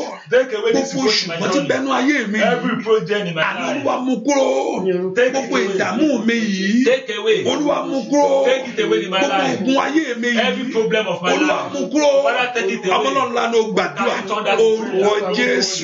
Ọba tó pọ̀ nípa ti agbára. Olúwa mú ṣùgbọ́n ask the Lord to take it off. Ask the Lord to remove every shame of your life. Every disappointment of your life. Olúwa mú ṣùgbọ́n ayé mi kúrò. Somebody lift your voice and pray. Olúwa mú sátọ̀ wá. Mú ṣùgbọ́n àìsàn yìí kúrò. Mú ṣùgbọ́n àìrọ́kọ yìí kúrò. Mú ṣùgbọ́n àìrọ́mọ bí kúrò. Ní orúkọ Jésù, can you tell the Lord that Lord should take it away from you in the name of Jesus? Lipatoni makusa duda kabiru sitiaba. Ẹbí orúkọ Jésù mi dẹ́wà. Olúwa mú ṣùgbọ́n ayé mi kúrò. Ìwọ ẹ̀gàn mi kúrò lónìí. Ọmọlọ́lá ló gbàdúrà. Lesoto kada galabagaba. Lesoto galabakushateaba. Lekadori makuseketelebogaba. kadori mo sonto ni makobrada gaba le sonto geli makadi boko shantiaba le prendo sukoto ni makali makosontiabo ebi orúkọ Jésù ìwọ ṣùgbọ́n ayé mi ni kò parẹ́ o ìwọ ṣùgbọ́n ilé mi ni kò tán lónìí ìwọ ṣùgbọ́n inú ilé mi ni kò parẹ́ kò wúrà ní orúkọ Jésù Olúwa mú ṣùgbọ́n mi kúrò ìwọ tó wo ṣùgbọ́n Jábésì kúrò ìwọ tó mú ẹ̀gàn Jábésì kúrò ní orúkọ Jésù ìwọ tó ṣògo Jábésì lito gadagadagaba lè sonto koli makaparu setelebo mato koli makoprende gaba lè sonto koli makusekelebo gaba oya gbàdúrà kó sọ fún Ọlọ́run Olúwa jẹ́ kí ṣùgbọ́n mi parẹ́ Olúwa jẹ́ kí ẹ̀gàn mi parẹ́ ẹbí orúkọ Jésù ṣùgbọ́n mi parẹ́ lónìí latoko prendo sukata le prendo tukatelema le sutoko telemaka ẹbí orúkọ Jésù Olúwa mú ṣùgbọ́n mi kúrò ọmọ ńlá ló gbàdúrà ó dà kí ṣùgbọ́n yẹn kúrò ó dà kí ṣùgbọ́n yẹn kúrò lórí ọmọ ó dà kí ṣùgbọ́n yẹn kúrò lórí ẹbí o ní orúkọ Jésù ó yẹ kó aṣọ ẹ̀gàn yẹn aṣọ ìbànújẹ́ yẹn kó fàya lónìí ní orúkọ Jésù take away every reproach of my life take it away in the name of Jesus Olúwa mú ẹ̀gàn mi kúrò sẹ́ bú àdúrà lórúkọ Jésù Kristi Olúwa wa ẹ pé orúkọ Jésù kò ṣeé ṣe lórí ọ̀rọ̀ mi yìí. Everything that is impossible over my life. Olúwa kò ṣeé ṣe lórí ọ̀rọ̀ mi yìí. Every impossibility in my life. Olúwa jọ̀ọ́ parẹ́ lónìí. Let it come to an end today. Kò ṣeé ṣe láti rọ́mọ bí yìí. That impossibility of giving birth to child. Kò ṣeé ṣe láti ríṣẹ́ yìí. Impossibility of having a good job. Kò ṣeé láti léwé ìgbélu yìí. Impossibility of having a good car. Èyí tí ayé ń polongo nú ayé mi. There are people who are just commenting over my life. Kò ṣeé ṣe láti tẹ̀síwájú yìí. Not possible to move forward in life. Olúwa tẹrí ẹ̀ bá Father, lónìí. bow them down today. Kò ṣeé ṣe láti dàgbà yìí. Impossibility to grow. Olúwa jẹ́ kó parẹ́ Father, lónìí. let them be destroyed Ìwọ today. Jésù tí mo tọ̀ wá. Through Jesus that have come to Jẹ́ kí fetch ogun for. náà Let parẹ́. this problem come to an end. Jẹ́ kí ogun náà Let parẹ́. this problem come to Ìwọ an end. Jésù tí mo tọ̀ Through wá. Jesus that have come Jẹ́ to kí fetch ogun for. náà tán. Come to an end. Ọmọ náà ńlá ló gbàdúrà. Orúkọ Jésù la paruse ketele bokaba. Kò ṣeé ṣe yìí. Nínú ayé mi kò ṣeé ṣe yìí. Nínú ayé ọmọ mi yìí kò ṣeé ṣe yìí. Ọmọ náà ńlá ló gbàdúrà. Pé kò ṣeé ṣe nínú ayé rẹ kó parẹ́. Pé kò ṣeé ṣe nínú ayé rẹ kó parẹ́. Pé kò ṣeé ṣe nínú ayé rẹ kó parẹ́. Pé kò ṣeé ṣe nínú ayé ọmọ rẹ kó parẹ́. Pé kò ṣeé ṣe nínú iṣẹ́ rẹ kó parẹ́. Kò ṣeé ṣe yìí. Olúwa jọ̀ọ́ parẹ́ gbàdúrà. Pé kò ṣeé ṣe yìí. Ọlọ́run parẹ́ lónìí. Kò ṣeé ṣe nínú ọ̀nà mi yìí. Olúwa parẹ́. Kò ṣeé ṣe nínú iṣẹ́ mi yìí. Olúwa parẹ́. Ní orúkọ Jésù. Gbogbo táyé jẹ́ kó nira yìí. Ní orúkọ Jésù tó parẹ́. Kò ṣeé ṣe nínú ìran yìí. Kò ṣeé ṣe nínú ẹbí yìí. Ní orúkọ Jésù. Pé wọn kì í ṣe bẹ́ẹ̀. Pé wọn kì í dé bẹ́ẹ̀. Pé wọn kì í dàgbà bẹ́ẹ̀. Ní orúkọ Jésù. Pé oréré ò kí ń rọrùn bẹ́ẹ̀. Ẹ pé orúkọ Jésù. Ìwọ Olúwa ibi ààbò mi. Rìpàtólì màkáyà mi. Ìwọ ibi ààbò mi sẹ́. Nítorí màá ṣiṣẹ́ dá. Ọlọ́run lánàá ó gbàdúrà. Sọ fún Ọlọ́run ara yẹn. Gbogbo tó kà ní pé kò ṣiṣẹ́ nú ayé ẹ. Gbogbo tó kà ní pé kò ṣiṣẹ́ nú ayé ọmọ mi. Olúwa parẹ́. Olúwa jọ̀ọ́ ṣe é ṣe. Olúwa jọ̀ọ́ ṣe é ṣe fún mi. Ní orúkọ Jésù. Èmi fẹ́ ṣe é ṣe. Mo fẹ́ tí I want to move forward. I want to do great. I want to do good. Ní orúkọ Jésù. I want to have success. I want to have open heaven. Ní orúkọ Jésù. Kò ṣe é ṣe. Ní orúkọ Jésù. Dúà lórúkọ Jésù Kristi. Olúwa wa. Ẹ orúkọ Jésù. Call the name of Jesus. Gbogbo tí ayé gbé sínú ayé mi. Everything be placed in my life. Èyí tí òjò rọrùn. That is not making things easy for me. Èyí tí òjò rọrùn. That is not making things easy for me. Èyí tí òjò kó That is not making things to be easy for me. Ìtẹ̀síwájú wá. That is not bringing about Olúwa progress in my life. gbé ọwọ́ náà kúrò. Father, take away just that hand in my Olúwa life. gbàgbà náà Father, jẹ́. destroy that power in my hand. Agbára ẹni kó di asán Father, lónìí. let that power be destroyed. Agbára ẹni kó di asán Let that lónìí. power be destroyed. Agbára ẹni kó di Let asán that lónìí. power be destroyed. Ipa ẹni kó wọlé. Let that power be destroyed. Agbára ẹni kó di Let asán that lónìí. power be destroyed. Ipa ẹni kó Let wọlé. that might be destroyed. Agbára ẹni kó di Let asán that lónìí. power be destroyed. Jẹ́ kí agbára ẹni di Let that asán. power be destroyed. Jẹ́ ipa yẹn wọlé. Let that might be Ọmọ destroyed. Ọlọ́run ńlá ló gbàdúrà. Orúkọ Jésù. Lè pàtó kàdó sùkàtó ní màkútó káyàbá. Lè takò bìràdó kò tíyàbá. Sọ fún Ọlọ́run aláyé. Ipa ẹni kó di asán. Agbára ẹni kó wọlé o. Ó yá sọ fún Ọlọ́run. Ipá yẹn ni kò dé asán, agbára yẹn ni kò wọlé. Sọ fún Ọlọ́run alààyè. Ipá yẹn ni kò dé asán, agbára yẹn ni kò wọlé. Sọ fún Ọlọ́run alààyè. Ipá yẹn ni kò dé asán, agbára yẹn ni kò wọlé. Etadoka soto yagaba. Leto gado makushando yena makusoto yaba. Leto koprodo sugatilebo. Lete kelima komprendo sugatabo. Ipá yẹn ni kò dé asán, agbára yẹn ni kò wọlé. Can you lift your voice to pray? Ipá yẹn ni kò dé asán, agbára yẹn ni kò wọlé. Ọlọ́run ńlá ló gbàdúrà. Sọ fún Ọlọ́run alààyè. Ipá yẹn ni kò dé asán, agbára yẹn ni kò wọlé. Ipá yẹn ni kò dé asán, agbára yẹn ni kò wọlé. Sọ fún Ọlọ́run alààyè. Ipá yẹn ni kò dé asán, agbára yẹn ni kò wọlé lónìí. Agbára tó ní kò ṣeé ṣe láti tẹ̀síwájú. Agbára tó ní kò ṣeé ṣe láti ní ọmọ láyé. Ní orúkọ Jésù láti lọ́kọ tiẹ̀. Agbára tó ní kò ṣe ipá yẹn ni kò dé asán, agbára yẹn ni kò wọlé. Gbogbo ogun tó dójú tó dọ́wọ́lé ayé rẹ̀ láti dójú tì ọ́. Ipá yẹn ni kò dé asán. Gbogbo tó fẹ́ kí ìrọ̀rùn kó wá. Ipá yẹn kò dé asán ni agbára yẹn ni kò wọlé. Ní orúkọ Jésù sọ fún Ọlọ́run. Ipá yẹn ni kò dé asán nínú ayé mi o. Agbára yẹn lórúkọ Jésù ni kò wọlé. Gbogbo agbára tó ń dí ọ̀nà ìṣeré. Gbogbo ipá tí ò fẹ́ kó rọrùn. Ní orúkọ Jésù ipá yẹn ni kò dé asán. Agbára yẹn ni kò wọlé nínú ayé mi. Ipá àmúbọ̀ yẹn ni kò dé asán. Agbára yẹn ni kò wọlé nínú iṣẹ́ mi. Nínú ìran rẹ ogun ìran ni kò wọlé. Ogun àrọ́mọbí yẹn ni kò wọlé. Àìrọ́kọláyé yẹn ni kò wọlé. Àìráyé lórúkọ Jésù kò wọlé. Àìrí ìrọ̀rùn yẹn ni kò wọlé. Àìsàn yẹn ni kò wọlé. Ipá yẹn ni kò dé asán. Agbára yẹn ni kò wọlé. Nínú ayé mi ipá yẹn ni kò dé asán. Agbára yẹn ni kò wọlé. Sọ fún Ọlọ́run. Ó dán kó tẹ̀síwájú. Ó dán ní kó ṣàṣeyọrí. Ó dán kó oore kó bọ́ sí fún ọ. Ní orúkọ Jésù. Ó dán kó dàgbà ní oore. Ipa kíni lọ́wọ́ ni kò wọlé. Ipa dènà yẹn ni kò wọlé. Ní orúkọ Jésù. Ipa gbógun ti ayé ni ní orúkọ Jésù ni kò wọlé. Gbogbo agbára tó ń dé ọ̀nà ni kò wọlé. Ní orúkọ Jésù agbára yẹn ni kò wọlé. Sọ fún Ọlọ́run alààyè. Ó dán kó rí ìyanu yẹn. Ó dán kó ayé ẹni rí ìyanu yẹn. Ipa dín lọ́wọ́ yẹn ni kò di ipa dènà ní orúkọ Jésù ni kò wọlé nínú ayé mi sẹ́. Ipa yẹn lórúkọ Jésù. Ipa àdín lọ́wọ́ yẹn ni kò di asán ní orúkọ Jésù. Ipa àdín lọ́wọ́ yẹn ni kò di asán. Agbá àdín ayé náà yẹn ni kò wọlé. Ẹ sọ fún Ọlọ́run alààyè. Ipa àdín ayé mi lọ́wọ́ ni kò wọlé o ní orúkọ Jésù. Dúà lórúkọ Jésù Kristi. Olúwa wá. Amen. Ẹ pé orúkọ Jésù. Call the name of Jesus. Olúwa ṣe oore tó wù mí fún mi. Father, do good thing that I want for me. Oore tó wù mí Olúwa fi lé mi Good thing that lọ́wọ́. I want, Father, give it unto me. Oore tó wù ayé mi Olúwa fi lé mi That lọ́wọ́. good thing that my life wants, Father, give it unto me. Olúwa oore tó wù mí fi lé mi Good lọ́wọ́. thing that I want, Father, give it unto me. Oore tó wù ayé mi ni kò fi lé mi Good thing that lọ́wọ́. I want, Father, give it unto me. Oore tó wù ayé mi ni kò fi lé mi Good lọ́wọ́. thing that I need, Father, give it unto me. Oore tó wù ayé ọmọ mi ni kò fi lé mi lọ́wọ́. Father, good thing that my children need, Father, give it Bẹ́ẹ̀ kò unto pé them. orúkọ Jésù. I want to call the name of Jesus. Oore tó wù mí Olúwa That fi good lé thing mi that I lọ́wọ́. want, Father, give it unto me. Ọmọ wù mí o. I want child. Ire wù mí. I want good things. Àṣeyọrí wù mí. I want success. Ògo wù mí. I want glory. Ayọ̀ wù mí. I want peace. Kílé mi wà lálàáfíà wù mí. I want my family to be at Kémi náà peace. jẹ́ èèyàn láyé kí I wù want to mí. be somebody in life. Kémi náà jẹ́ ọkọ tó dá wù mí. I want to have good Kémi husband. náà jẹ́ bàbá tó dá kí I n jẹ́ want tó dá wù to mí. be a good father and Oore tó mother. wù mí Olúwa That fi lé mi good thing I lọ́wọ́. want, Father, give it unto Ẹ me. pe orúkọ Can we call the Jésù. name of Jesus? Ó yẹ sọ́dà tó Can we turn it to prayer? orúkọ Jésù. Orúkọ Jésù. Ọba tó pọ̀ ní pàtàkì gbogbo oore tó wù ayé mi fi lé mi lọ́wọ́. Gbogbo oore tó wù mí fi lé mi lọ́wọ́.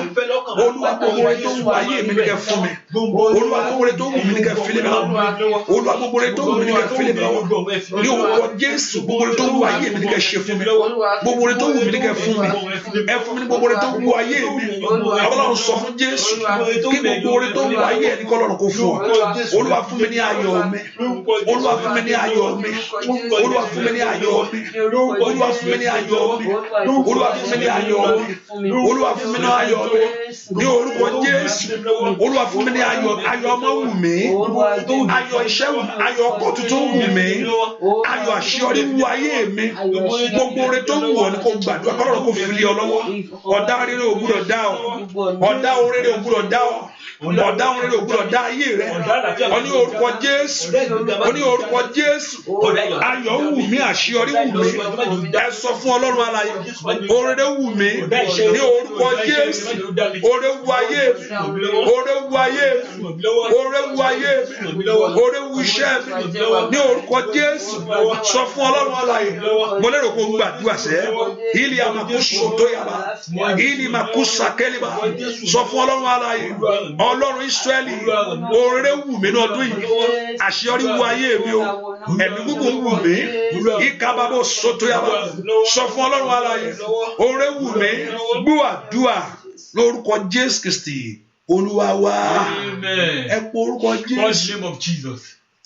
Kí ló ta fi ń dààmú ẹ kókó mọ́ lọ́kọ? What is that thing that enemy is used to disturbing your life? Torí pé wọ́n rí ògo àlàáfíà ni. Because they see the glory of peace. Tí ọ̀tá ò bá fẹ́ gba nǹkan láàyè inú ayé. If enemy does not want to allow something in your life. Torí pé wọ́n rí ògo kankan ni. Because they see a certain glory. Kí ni Jésù ṣe fún Hẹ́rọ́dù? What did Jesus do to offend Herod? Ó ṣe nǹkan kan fọmọ tuntun ni náà. He didn't do anything. It was just an new ọsàn. Ó sọ pé wọ́n sọ pé wọ́n ti rí ògo kan tó tàn. But because they saw a glory shining. Ògo yẹn ló fẹ́ lù pa. It was that glory they want to beat to death. Torí pé ó wù ọ́ títí pé àwọn ọmọ ẹ lè fún ẹ lára yòó tó fẹ́. Because they see that your children can give you joy. Èlò tí o fẹ́ gba ọmọ ẹ láàyè kó ṣe rere. That is why they don't want to allow that children to do it. Torí pé ó fẹ́ gbà pé ilé ọkọ á gbé ọ. Because they know that you have peace in that house.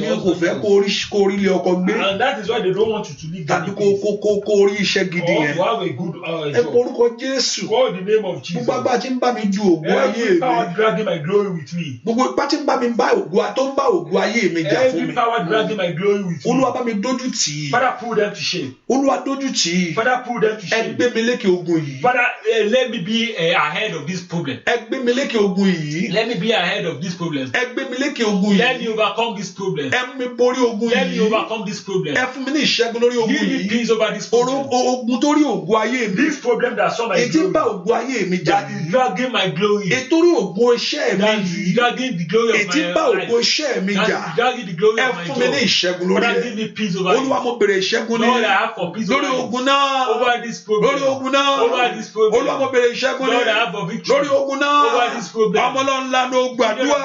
Orúkọ Jésù. Lípàtà gàdàgàdàbàgà òṣàníyàwó. Lè pronto ṣìkàyàbàgàbà. Sọ fún Ọlọ́run àwọn ọ̀dọ́kẹ́ ayé yín ní ìṣẹ́gun. Lórí ogun tó máa ń dé ayé lọ́wọ́ tó máa ń dè náà ni. Ní orúkọ Jésù gbogbo agbára tó rògbò ayé ẹni. Tí ò fẹ́ kí ògo lè sọ́tò yamakapayaba.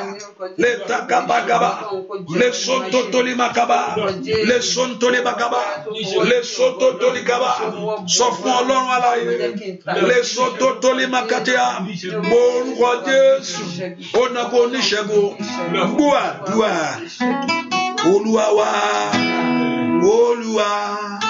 Mo rán ọ níṣẹ́. Olúwa. Mo bá ọ sọ̀rọ̀. Bàráyé fẹ́ bàráyé kọ̀. Gbérawe mi jáde. Olúwa. Mo rán ọ níṣẹ́. Óyá óyá. Olúwa. Mo bá ọ sọ̀rọ̀. Bàráyé fẹ́ bàráyé kọ̀. Gbérawe mi jáde. Olúwa o. Mo rán ọ níṣẹ́. Olúwa. Mo bá ọ sọ̀rọ̀. Bàráyé fẹ́ bàráyé.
bàrà yìí èrè ayé mi jáde.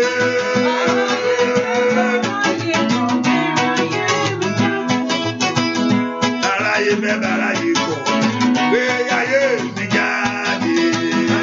Sọ fún Jésù ó jáde. Aráyé fẹ́ bàrà yìí kọ̀ èrè ayé mi jáde. Aráyé fẹ́ bóyá ọlọ́pọ̀ ní ó délẹ̀ lérí. Aráyé fẹ́ bàrà yìí kọ̀ ilé rí kó ṣe mọ́ lára. Káyọ̀ bá ṣùdá wa. Aráyé fẹ́ bàrà yìí kọ̀ gbogbo rẹ̀ kó kú jáde lónìí tẹ́ Ọlọ́run rẹ̀. Bàbá aráyé fẹ́ bàrà yìí kọ̀ èrè ayé mi jáde. Ẹ sọ fún Ọlọ́run. Tell God. Ìwọ Ọlọ́run tó mú ìlérí ṣẹ mọ́ Jósẹ́fù lára. You that fulfill Joseph's promise. Aráyé sọ fún pé ó tì. People told him that it is not possible. Pé ìlérí yẹn ò ní ṣẹ mọ́ lára. That promise will not come to pass. Àwọn tó tún wá sọ fún pé kò wá ń ṣe ọ̀tá tó jìnnà sí o. Those who even told him were not Ọ̀tá far. ilé ló sọ fún pé ìlérí yìí ò ní They ṣẹ are mọ́ lára. just from his house. Ṣùgbọ́n bí aráyé ṣe kọ̀. But as people thought, Ọlọ́run mọ̀ ìgbérí ayé rẹ̀ jáde fún un. God gave him his Àwọn tó ní kí ìlérí ò ní ṣẹ mọ́ lára. and those who said their promise Àwọn náà not ló to wá rá pass, bàbá níwájú they were rẹ̀. the one even bow down. Ọlọ́run ti kọ́ ọmọ mọ́ ọ. God has written this concerning Ọlọ́run you. ti kọ́ ọkọ mọ́ ọ. God has written us back Ọlọ́run concerning ti you. mọ ẹwà sórílẹ̀-èdè yẹn sẹ́. God has brought you to this Ọlọ́run country. ti fún ẹ ní àwọn ọmọ yẹn. God has given you that Ó child. dá kí ìlérí Ọlọ́run wá ṣẹ lórí It's a wọn. must for that promise Olúwa to bí come to aráyé pass fẹ́ in bí your life. aráyé kọ̀. Lord, whether people like it Ilé ayé or mi not, jáde wá. let the goodness of my life Ògo come mi forth. jáde wá. Let the glory of my life come Ògo to mi jáde wá. Let my glory come to Ògo shine. mi jáde wá. Let my glory come to shine. Ògo mi jáde Let wá. my glory come forth. Ògo mi jáde Let wá. my glory come forth. Ògo mi jáde wá. Let my glory come forth. Ògo mi jáde wá. Let my glory come forth. Ògo mi jáde wá. Let my glory come forth. Ògo mi jáde wá. Let my glory come forth. Ògo mi jáde wá. Let my glory come forth. Ògo mi jáde wá. Ògo mi jáde wá. Ògo mi jáde wá. Ọlá mi jáde wá. Ẹ bí orúkọ Jésù. Àì Màsáìlá ẹ sọ mọ́ lọ́rọ̀ ara ẹ̀. Ògo ayé mi jáde. Ògo àwọn yẹn jáde. Ìka bábábábábábá. Ọlọ́run ló gbàdúrà kó parúṣà dé. Bí aráyé fẹ́ bí aráyé bọ̀. Jẹ́ rí ògo yìí. Jẹ́ rí ògo yìí. Jẹ́ rí ògo ọmọ yìí. Jẹ́ rí ògo ọmọ tó ń gbàdúrà láti ní. Jẹ́ rí ògo ọkọ tó ń gbàdúrà láti ní. Jẹ́ rí ògo aya tó ń gbàdúrà láti ní. Jẹ́ rí ògo iṣẹ́ láti ní. Ògo ayé yìí kó jáde. Bí aráyé fẹ́ bí aráyé kọ̀. Ẹ fi orúkọ Jésù. Ìwọ ògo ìjáde síta. Ìwọ ògo ìjáde síta. Ìwọ ògo ìjáde síta. Ìwọ ògo ìjáde síta. Ìwọ ògo ìjáde síta. Ìwọ ògo ìjáde síta. Ìwọ ògo ìjáde síta. Ìwọ ògo ìjáde síta. Ọlá ìjáde síta. Ìbùkún ìjáde síta. Ẹ fi orúkọ Jésù. Mo ní bí aráyé fẹ́ bí aráyé kọ̀. Orúkọ ìdílé lérí yẹn. Ní orúkọ Jésù. Ìyanu mi ṣẹlẹ̀. Ìyanu mi ṣẹlẹ̀. Ìyanu mi ṣẹlẹ̀. Ìyanu mi ṣẹlẹ̀. Ìyanu mi ṣẹlẹ̀. Ìyanu mi ṣẹlẹ̀. Ìlérí wá sí ìmúṣẹ. Olúwa jẹ́ kí ìyanu àwọn èèyàn yìí kó ṣẹlẹ̀. Ìyanu àwọn èèyàn yìí kó ṣẹlẹ̀. Ìyanu ayé àwọn èèyàn yìí kó ṣẹlẹ̀. Ìyanu ayé àwọn èèyàn yìí kó ṣẹlẹ̀. Ní orúkọ Jésù. Ìyanu ayé àwọn èèyàn yìí kó ṣẹlẹ̀. Màkó Prada Kapayagaba. Lesoto Limakotoliaba. Bó orúkọ Jésù dá kí ìyanu rẹ kó ṣẹlẹ̀. Ìyanu ayé àwọn èèyàn yìí kó ṣẹlẹ̀. Bí aráyé fẹ́ bí aráyé kọ̀. Olúwa mú ìyanu wọn ṣẹlẹ̀. Let their miracle happen. Let their miracle happen. Let their miracle happen. Bí aráyé fẹ́ kọ̀ bí aráyé kọ̀. Gbọ́ àdúrà lórúkọ Jésù Kristi. Olúwa wa. Amen. Ẹ pe orúkọ Jésù. Call the name of Jesus. Ọ̀nà ara ni kò gbà. Father, use miracle. Ọ̀nà ara ni kò gbà. Father, do it miraculously. Ọ̀nà ara ni kò gbà. Father, do it miraculously. Olúwa ọ̀nà ara ni kò gbà. Father, do it miraculously. Kó o fi ṣe tèmi fún mi. And do my own for me. Wú ọ̀tá mi lójú. Father, Olúwa wú ọ̀tá mi confuse lójú. my enemy. Olúwa wú ọ̀tá mi lójú. Confuse my enemy. Olúwa wú ọ̀tá mi lójú. Confuse my enemy. Olúwa gba ọ̀nà ara fún mi. Father, do it miraculously for me. Gbogbo tí ọ̀tá bá dúró sí fún mi. Every enemy is standing against me. Bá mi kún wọn kúrò lójú ọ̀nà. Father, take them away. má jẹ́ kí ọ̀tá mọ ọ̀nà mi mọ́. Don't allow enemy to know my journey again. Má jẹ́ kí ọ̀tá mọ ọ̀nà ìṣeré mi mọ́. Don't allow enemy to know the path of my success again. Má jẹ́ kí ọ̀tá mọ ọ̀nà ìyanu mi mọ́. Don't allow enemy to know the path of my success again. Má jẹ́ kí ọ̀tá mọ ọ̀nà ògo mi mọ́. Don't allow enemy to know the path of my glory again. Má jẹ́ kí ọ̀tá mọ ọ̀nà ìṣẹ́gun mi mọ́. Don't allow my enemy to know the path of my gbogbo ọ̀tá tó mọ ọ̀nà pé wọ́n ti fẹ́ lọ fún interview yẹn. Everyone that know the path of your success. Ẹnìkan tó wà nú ayé ẹ̀ sọ pé òun fẹ́ fẹ́ nìyẹn o. That is where someone. Tó bá ti mọ̀nà gbogbo àjá sí pàbó ni. They keep monitoring you. Gbogbo wọn sọ pé wọ́n fẹ́ fún ní ìwé ìgbélu yẹn. Maybe they said they want to give him a tún ní kó padà wá ní. They will ask him to come. Ilé yẹn ti fẹ́ bọ́ sí o. That thing is coming to pass. pass. Má jẹ́ kí ọ̀tá mọ ọ̀nà mi. Don't allow enemy to know my. Ọlọ́run tó dá ọ̀nà ọ̀tá Joseph rú. God that confused Joseph's enemy. Ọlọ́run tó dá ọ̀nà ọ̀tá Dáfídì rú. God that confused. Gbogbo ọ̀nà ọ̀tá mi, gbogbo ọ̀nà mi tí ọ̀tá mọ̀. Every part of my enemy. Ní orúkọ gbogbo ọ̀nà mi tí ọ̀tá mọ̀. Every of my path that enemy. Olúwa rú wọn lójú. Father confuse them. Má jọ mọ̀ ọ̀nà ìṣeré mi mọ́. Don't let them know the path to my success. Má jọ mọ̀ ọ̀nà mi mọ́. Don't let them know the Kí path ilé to my ayé mi máa success. bọ́ sí fún mi. Let the glory of my life Kí ògo mi máa bọ́ sí fún mi. Let the glory of my life Kí ìyanu mi máa bọ́ sí fún mi. Let my victory come to Ọgbọ́dọ̀ pass. sọ́dà dúà. Orúkọ Jésù. Ọlọ́run tó pọ̀ ní pàtàkì. Má jẹ́ kí ọ̀tá mọ ọ̀nà mi mọ́. Sọ fún Ọlọ́run ọ̀tá ò gbọ́dọ̀ mọ ọ̀nà rẹ mọ́. Ní orúkọ Jésù. Ọ̀tá ò gbọ́dọ̀ mọ ọ̀nà ìṣeré mi mọ́. Ẹ sọ fún Ọlọ́run alààyè. Ọ̀tá ò gbọ́dọ̀ mọ ọ̀nà ògo rẹ mọ́. Ní orúkọ Jésù. Má jẹ́ kí ọ̀tá mọ ọ̀nà ìṣẹ́gun mi mọ́. Ní orúkọ Jésù. Olúwa dójú tì wọ́n. Olúwa dójú tì ọ̀tá ilé. Dójú tì ọ̀tá òde. Gbọ́ àdúrà lórúkọ Jésù Kristi.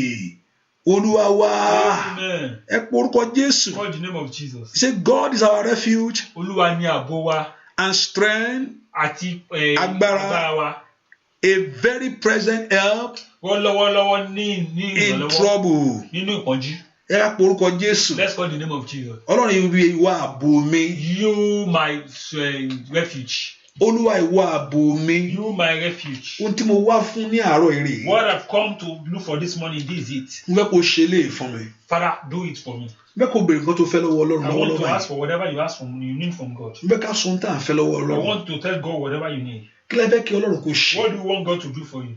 Ọ̀nà la fẹ́ kí Ọlọ́run kó gbà. Which part do you want God to make wait for you? Ọ̀nà ògo la fẹ́ kí Ọlọ́run kó ṣe nínú ayé Which part wa. of glory do you want God to do wonders for you? Ọ̀nà ìyanu la fẹ́ kí Ọlọ́run kó gbà nínú Which ayé part wa. of success do you want God to come into pass in your life? Olúwa ṣe ìyanu nínú ayé Father, mi. do this for me. Olúwa bú jáde nínú ayé mi. Father, show forth your power in my life. Olúwa ṣe ìyanu ọ̀nà mi Father, sẹ́. do this way in my life. Olúwa jẹ́ kí ìyanu ìṣẹ̀lẹ̀. Let this glory come to pass in my life. Olúwa jẹ́ kí ìyanu ìṣẹ̀lẹ̀ ní ọ̀nà Let mi. this glory come to pass in my life. Olúwa jẹ́ kí ògo ìbú jáde nínú ayé Let this mi. glory come to pass in my life. Olúwa mo fẹ́ èyí nínú ayé mi Lord, I bàbá. want to see this in my life. Olúwa mo fẹ́ ògo yìí. Lord, I want to see this glory. Jẹ́ kí ìlérí ọ̀rọ̀ rẹ ṣẹ mọ́ mi Let lára. this glory come to pass. Olúwa jẹ́ kí ìlérí ọ̀rọ̀ rẹ ṣẹ mọ́ mi Let lára. this glory come to pass. Olúwa jẹ́ kí ìlérí ọ̀rọ̀ rẹ ṣẹ mọ́ mi Let lára. this glory come to pass in my life. Olúwa jẹ́ kí ìlérí ọ̀rọ̀ rẹ ṣẹ mọ́ Let ní this èmi glory lára. come to pass in my life. Jẹ́ kí ìyanu mi ṣẹlẹ̀. Let this miracle happen. Mo fẹ́ ní ẹ̀rí o. I want to see testimony. Oṣù kan ló kù kọ́dún yìí parí. This month is coming to an Má yẹ end. 2021 bọ́ mọ́ mi lọ́wọ́ o. Don't let this 2021 Mo ro eré inú ọdún not for yìí. me. I think of good. Mo ro àṣeyọrí inú ọdún I yìí. think of success in this Ọlọ́run mo year. béèrè fún ògo inú ọdún Lord, yìí. I ask for glory in this year. Gbogbo dídé tí mo ti béèrè tí ọwọ́ mi ò tí ì bà. Everything I've asked for that. Ẹ̀yin ọ̀run ẹ rántí mi o. Heaven remember me. Ẹ sọ fún Ọlọ́run alààyè. Tell the living God. Gbogbo eré tí ọkàn mi ń fẹ́ tí ọwọ́ mi ò tí tẹ̀. Everything I want that I'm yet to achieve. Ẹ̀yin ọ̀run ẹ rántí mi. Heaven remember me. Ẹ̀yin ọ̀run ẹ gbélé mi lọ́wọ́. Heaven give it unto me. Ẹ̀yin ọ̀run ẹ dá mi Heaven lóhùn. answer me. Ire ayé mi kó bọ́ sí fún mi. Glory of my life come to pass. Ire ayé mi bọ́ sí fún mi. Glory of my life come to pass. Ẹ sọ fún Ọlọ́run alààyè. Ire ayé yín kó bọ́ sí Tell fún God, yín. let the glory of my life come to pass. Ọlá Jésù kó bú jáde lára Let the yín. glory of my life show forth. Ọlọ́run bú jáde lára mi o. Let the glory of God show forth. Ọlọ́run di mímọ̀ nínú ilé mi Let the sẹ́. glory of God be made known in my life. Di mímọ̀ nínú ọ̀nà mi. Let the glory of God be made known. Di in mímọ̀ my nínú life. iṣẹ́ mi. Let the glory of God be Èmi made náà fẹ́ known in ní my life. ẹ̀rí. I want to have testimony. Olú Ọlọ́run Ísírẹ́lì. God of Israel. Jẹ́ kí àánú àwọn èèyàn yìí lórúkọ Jésù kó ṣe ìwọ Ọlọ́run lónìí. Let God have mercy upon these people. Wọ́n tọ̀ wá Ọlọ́run tó bá tọ̀ wá We Olúwa á have rí come ọ. to search for you. Ìwọ Olúwa ibi ààbò wa. You are Lord our refuge. Ìwọ Olúwa ibi ààbò wa. You Lord our refuge. Ìwọ Olúwa ibi agbára wa. You Lord our power, strength. Olúwa ibi ìsádi wa. Our Lord our refuge. Jẹ́ kí gbogbo omijé nù lónìí. Let every tear be wiped Ní off. gbogbo omijé nù lónìí. Wipe every tear off. Nínú àánú kò fọhùn jáde. Mercy speak. Nínú orí ọ̀fẹ́ jẹ́ káwọn èèyàn kó rí àánú Your gbà. grace speak. nínú oore ọ̀fẹ́ jẹ́ káwọn èèyàn kó ra àánú gbà. Ayé àwọn èèyàn kó ní ẹ̀rí. Ayé àwọn èèyàn kó ní ẹ̀rí àdúrà. Ayé àwọn èèyàn kó ní ẹ̀rí àdúrà. Ayé àwọn èèyàn kó ní ẹ̀rí àdúrà. Wọ́n ti gbàjọ́ gbà. Olúwa wọ́n ti gbàgbọ́. Olúwa gbọ́, Olúwa dáhùn. Olúwa ṣe bẹ́ẹ̀.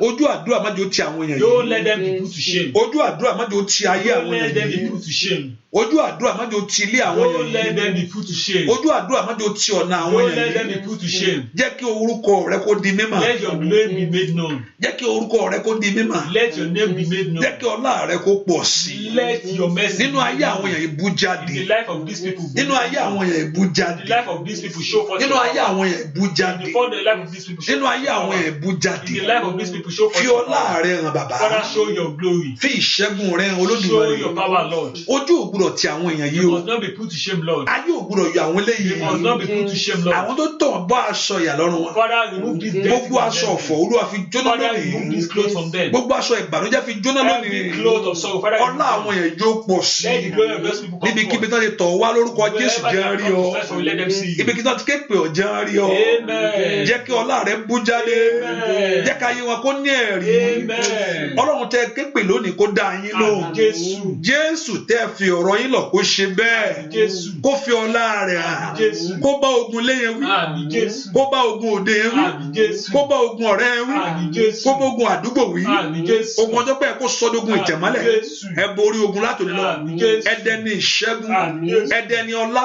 Àmín Jésù. Ẹdẹ ni iyì. Àmín Jésù. Ẹdẹ ni ọlá. Àmín Jésù. Ẹdẹ ni iyì. Àmín Jésù. Aṣọ ìyà fàya. Àmín Jésù. Aṣọ ẹ̀gàn kúrò. Àmín Jésù. Gbogbo èèyàn tó wọnú àdúrà ẹ gba ìtúsílẹ̀. Àmín Jésù. Ẹ gba ìtúsílẹ̀. Àmín Jésù. Olúwa tú yín sílẹ̀ ẹ gba ìtúsílẹ̀.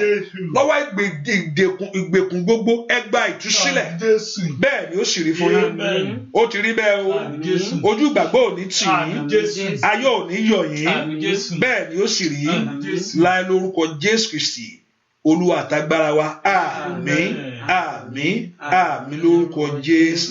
Hallelujah. Hallelujah. Hallelujah. Hallelujah. Ẹ ká fi sọ́kàn pé àdúrà ìtẹ̀síwájú ní Monday ní aago 12:30 a.m. Let's put it in mind that this prayer continues by Monday, 12:30 a.m. Eastern time. Eastern time. I mean at midnight here, at midnight. But here, some people in their time it is in the morning. And by pé ìyanu àṣẹlẹ̀ nínú ayé yín, wọn pé ògo Ọlọ́run yóò fara hàn. Bí ọdún yìí ṣe ń parí lórúkọ Jésù, ogun ayé rẹ lórúkọ yóò bá parí bẹ́ẹ̀. Ọdún yìí ò ní gbé wọ jẹ. Ìwọ ó borí ọdún yìí o, ó sì láyọ̀ ohun rere. Ìyanu àṣẹlẹ̀ nínú ayé yín, ògo Ọlọ́run yóò bù jáde. Ẹwọ Ọlọ́run yóò bù jáde. To everyone being a blessing to the work of God, which I encourage to do that. Hallelujah. And I pray that the Jehovah God will bless you. Jehovah God will increase you. Even if I don't say thank you, I will say thank you. In the name of Jesus, ògo Ọlọ́run kó bù jáde. You know, all these things that we are doing, that many people that make it possible to be able to stream live. I pray, let Jehovah God bless you. Ọlọ́run kó dàpọ̀ mọ́ iṣẹ́ yín. Kọ́lọ́run kó dàpọ̀ mọ́ ilé yín. Kọ́lọ́run kó dàpọ̀ mọ́ ọ̀nà yín. Kójú má ṣe tì yín o. Kẹ́ ẹ ní ẹ̀rí. Kẹ́ ẹ ní ẹ̀rí. Oore bọ́ sí fún ọ. Oore bọ́ sí fún ọ. Oore bọ́ sí fún ọ. Orúkọ méjì. Ìkan A, ìkan T. Ìyanu kó ṣẹlẹ̀ nínú ayé yín. Ògo kó farahàn. Bí kí ni pásítọ̀ yín sọ? Ògo kó farahàn. Ẹwọ Olúwa kó farahàn. Olúwa kó bá yín jáde. Bẹ́ẹ̀ ni ó sì rí. Láì lórúkọ Jésù. Ohun tó Olúwa fi lé yín lọ́wọ́ lórúkọ Jésù kó di mímọ̀. Ohun tẹ́ ẹ gbà ládùúrà kó di mímọ̀. That's the good news of it. Kéèyàn gbàdúrà kó gbà. Ohun tẹ́ ẹ sọ yẹn, Ọlọ́run tí máa ń gbọ́ àdúrà kó sọ di mímọ̀. Wíwá rẹ lónìí lórúkọ Jésù kó mú èso jáde. Èso ìfarahàn tí gbogbo yín máa fojú rí báyìí. Èso ìfarahàn tí tẹ́ ẹ gbọ́. Èso ìfarahàn tí ó ṣẹlẹ̀ pé ó ṣẹlẹ̀ lórúkọ Jésù kó rí bẹ́ẹ̀. Bí mo ṣe sọ kó rí bẹ́ẹ̀. Ọ̀run kó fi òǹtẹ̀ tẹ̀. Let it happen like that. The manifestation of every request. In the name of Jesus. Kí orúkọ Olúwa kó di gbígbé ga o. In Jesus' name we pray. Amen. Kí àgàn kó di ọlọ́mọ o. Bẹ́ẹ̀ ni ó sì rí. Jésù Olúwa wa. Àmín, àmín, àmín lórúkọ Jésù. Thank you for being here. God bless you. Thank you. Bye-bye.